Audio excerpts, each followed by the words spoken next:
remember watching it and just looking at the screen like, it's like K-pop for lesbians. How come we don't have the lesbian heated rivalry? These are all really good questions to ask.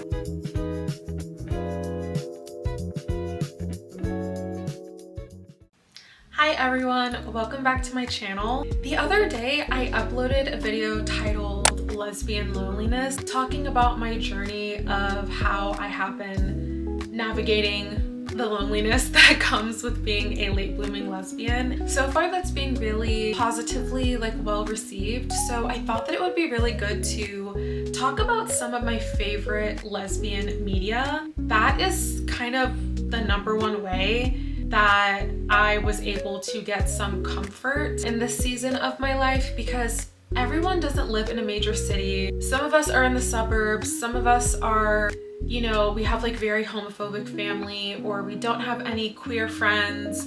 I feel like this is where the internet can be a really positive thing, because even if you can't find these communities in real life, you can find comfort in movies and shows and podcasts that just kind of help you feel like you're less alone. And yeah, the past 2 years, I have just dived headfirst into everything that the internet has to offer lesbians. I thought it would be cool to share them today.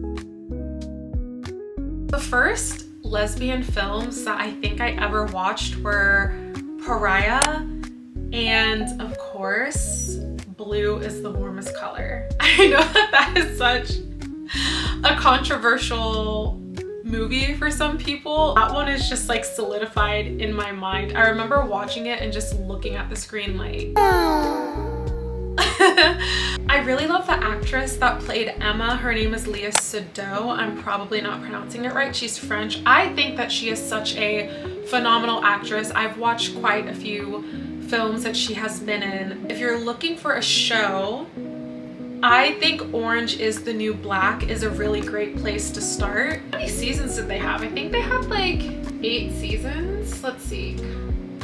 Yeah, they had about 7 seasons. It has a very diverse cast. I think that that would be a really great place to start. Fast forward to now, and I have discovered the amazing world of Thai GLs. GL stands for girl love. The way that I would describe the Thai GL industry is, it's like K-pop for lesbians, if that makes any sense. I don't know if you're into K-pop. The Thai GL industry is this huge machine. They don't just have a show. They do fan signing events, they sing songs, they perform. Of course, they do the fan service. And I've even seen quite a lot of controversy, I cannot speak, a lot of controversy of everyone just kind of questioning oh, what's the actress's sexuality, and just shipping the actresses together, and if they are caught having a boyfriend, and everyone kind of freaks out. I feel like I could make a whole video kind of going into the world of Thai GLs. And to be honest, I'm not really into all of the other things. I just watch the shows, whichever ones I think are good. I do listen to some of the songs just because I think that they're so cute. Yeah, that's how I would describe the world of Thai GLs. If you want to get into Thai GLs, the first one that I recommend watching, which is one of my favorites, is Claire Bell. Claire Bell is about a girl named Belle who is wrongfully imprisoned, and we have to watch her handle the brutality of prison life and trying to prove herself innocent. And we see her fall in love with the most feared inmate, Claire. Majority of the GL, they have a certain flavor. It reminds me of K-dramas. Can be really cheesy, but in a cute way, really fluffy. But what I liked about Claire Bell is that they explored darker themes. It felt a bit more realistic, and it had more of a serious tone to it.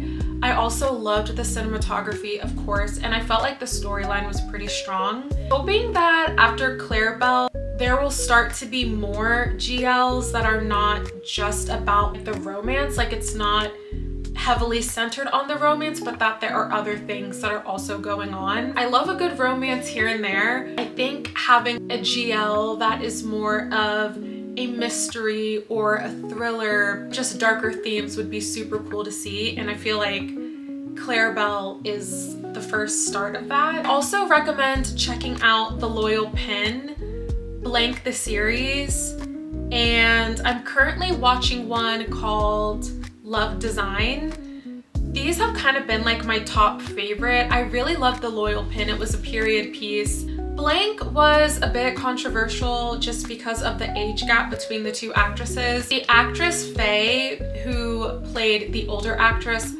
I loved her so much, and she is one of the few GL actresses who has actually come out. I think with some actresses, sometimes it doesn't feel authentic between the two of them, even the way that they kiss, like you can just kind of tell. But with this actress, something about her just felt really authentic, and when she came out, I was like, oh, you know, like she wasn't totally acting, like she actually does like women. Acting is acting. If you have a good actor, you have a good actor, but I hope that they begin to cast more queer actors. This show that I'm going to recommend now is one of the best lesbian shows that I have ever watched. I'm so upset that they never got picked up for a second season. I watched it in like 3 days. You can watch it on Amazon Prime. This day I get so emotional thinking about how this show did not get picked up for a second series. So the name of this show is titled A League of Their Own. A League of Their Own is a comedy series about the World War II All-American Professional Women's Baseball League. The show is centered around Carson and Max. They are both navigating their queer identities, and they have the same dream of playing professional baseball. But what the show did so well is showing the contrast between these two characters. Even though they are going through similar things, Max has so many more obstacles in her way because she is a Black queer woman, right? Because she is a Black woman living in this time period, and they just showed it so well. They just explore every theme that you can think of. Gender expression, falling in love with a friend, and you handle being in a marriage with a man and then realizing that you like women, gender roles. I mean, just everything. They explore so many themes. I absolutely loved it, and I'm so sad that another season did not get picked up. Next, I want to talk about some books that I have read. A lot of these are actually just graphic novels. The first book, or the first series that I want to recommend, technically it's not like a lesbian, it's not a GL, it's a BL, but I just can't help myself and mention it because I love it that much, and there are 2 lesbian characters, and I'm guessing that you guys can guess what it is. It's super popular, but that is Heartstopper. I love Heartstopper. I first discovered it because of the Netflix show. I think it started on Tumblr. That's how I first found out about it. I think my sister actually told me. She was like, you need to check out this show called Heartstopper. It's super cute. And yeah, I have like all the books. I love Heartstopper so much. It's so freaking wholesome. I'm hoping that she will make another series, but with Tara and Darcy, or maybe even introduce just like a new character, like just build like a whole new universe, because I loved this so much. I love the art. If you are a language learner and you're like, I don't even think you have to be intermediate or beginner to intermediate, I recommend seeing if Heartstopper is in the target language that you are trying to learn. So I am learning Korean. I've been learning Korean forever, and I started reading, I got Heartstopper in Korean at the bookstore. The ladies at a bookstore in K-Town in New York were super sweet, and I asked them to order it for me. I think it's a really great way to try and learn another language, is to read a book that you love, that you somewhat have memorized like in your head, and then to read it over and over. I think Heartstopper is in like Spanish, it's in French, obviously it's in Korean. So yeah, I recommend if you're trying to learn another language. Not a lesbian series, but I still love these. Well, okay, let's move on to an actual lesbian graphic novel. The next one is Girl from the Sea. I loved this. I love the ocean. I was obsessed with mermaids growing up. I was obsessed with H2O, just add water. So when I saw this, I was like, perfect! Girl from the Sea is about a teenage girl named Morgan who lives on a small island and dreams of escaping, but her plans are upended when she meets Kelty. Kelty is a mysterious selkie that is a mythical creature that can transform from a seal to a human. It's a really cute coming of age story, and I also loved the art as well. I can just show you guys some of the art here. Absolutely beautiful. Really fun read, and I recommend this one, 10 out of 10. And there's another graphic novel that I recommend that I don't have with me because I read it on my Kindle. It is called Squad. It is by Maggie Takuta Hall, and it was illustrated by Lisa Sturl. It is a graphic novel about a girl named Becca. She joins a popular clique of werewolves who hunt predatory men. It's a mix of horror and social commentary in queer romance. It explores different themes such as toxic masculinity and friendship.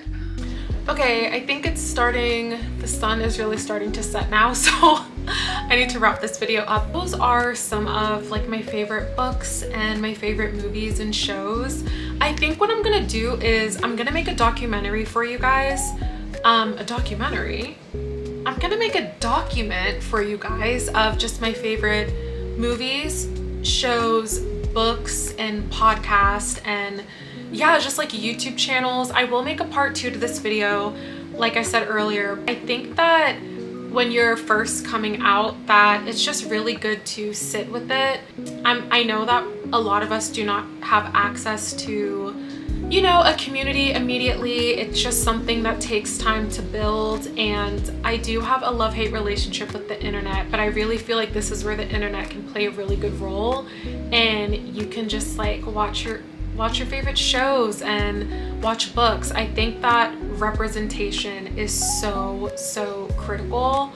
I have just always been drawn to seeing images of two women together, and yeah, I just feel like a lot of the shows and books that I have watched over the past few years have been a huge source of comfort for me. I am really excited to see where lesbian cinema goes in the next, like, even just like the next 2 years. I feel like it is something that is growing, and it's been long overdue. It has been just so long overdue. I've seen a lot of people online talking about heated rivalry, and a lot of lesbians online saying things like, everybody will watch a BL, but nobody wants to watch a GL. How come we don't have the lesbian heated rivalry? And these are all really good questions to ask, because sometimes it just feels like our shows get canceled a lot, because they do,